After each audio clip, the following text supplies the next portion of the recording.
कारगिल दिवस का गठन किस वर्ष हुआ? 26 जुलाई। भारत सरकार का प्रथम विधिक सलाहकार कौन होता है? महान न्यायवादी। उद्देशिका प्रस्ताव किसने प्रस्तुत किया? पंडित जवाहरलाल नेहरू। प्रधानमंत्री के कर्तव्यों का उल्लेख किस अनुच्छेद में है? अनुच्छेद 78। भारत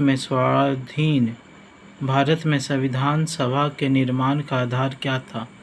कैबिनेट मिशन योजना 1946। प्रस्तावना में भारत शब्द कितनी बार उल्लेख हुआ है? 2 बार। प्रारूप समिति का गठन कब किया गया? 29 अगस्त 1947 को। संविधान में भारत को क्या कहा गया है? राज्यों का संघ। भारत के संविधान को लागू कब किया गया? 26 जनवरी 1950 को।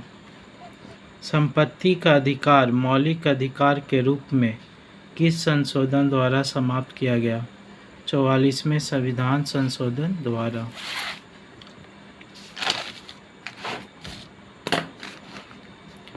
मुस्लिम हेतु पृथक निर्वाचन प्रणाली लागू की गई मार्ले मिंटो सुधार द्वारा।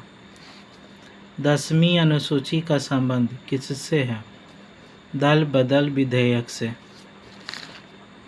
उद्देश्य प्रस्ताव कब प्रस्तुत किया गया? 13 दिसंबर 1946 को। नगर पालिकाओं को संवैधानिक मान्यता किस संशोधन के द्वारा प्रदान की गई है?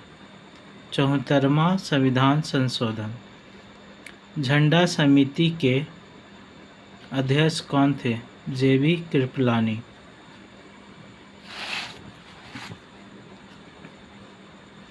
धार्मिक स्वतंत्रता का अधिकार किस अनुच्छेद के अंतर्गत आता है?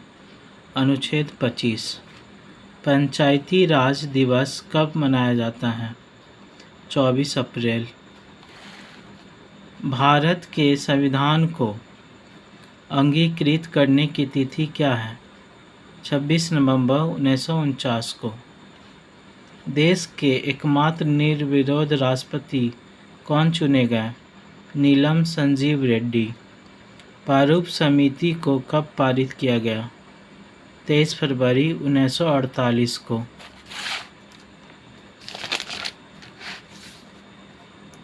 पॉकेट वीटो जेबी वीटो का इस्तेमाल किस राष्ट्रपति ने किया? ज्ञान जैल सिंह। उद्देश्य प्रस्ताव कब पारित किया गया? 22 जनवरी 1947 को।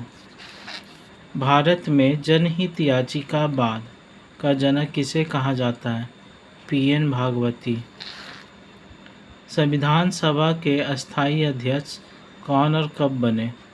राजेंद्र प्रसाद 11 दिसंबर 1946 को। संयुक्त उच्च न्यायालय की स्थापना किसके द्वारा की जाती है? संसद द्वारा। प्रारूप समिति के अध्यक्ष कौन थे? डॉक्टर भीमराव अंबेडकर। संविधान सभा के उपाध्यक्ष कौन थे? HC मुखर्जी। कैबिनेट मिशन में संविधान सभा के सदस्यों की संख्या कितनी निर्धारित की थी? 389। संविधान संशोधन प्रक्रिया कहाँ से ली गई है? दक्षिण अफ्रीका से। संविधान निर्माण के समय संविधान में कितनी अनुसूचियाँ थीं? 8।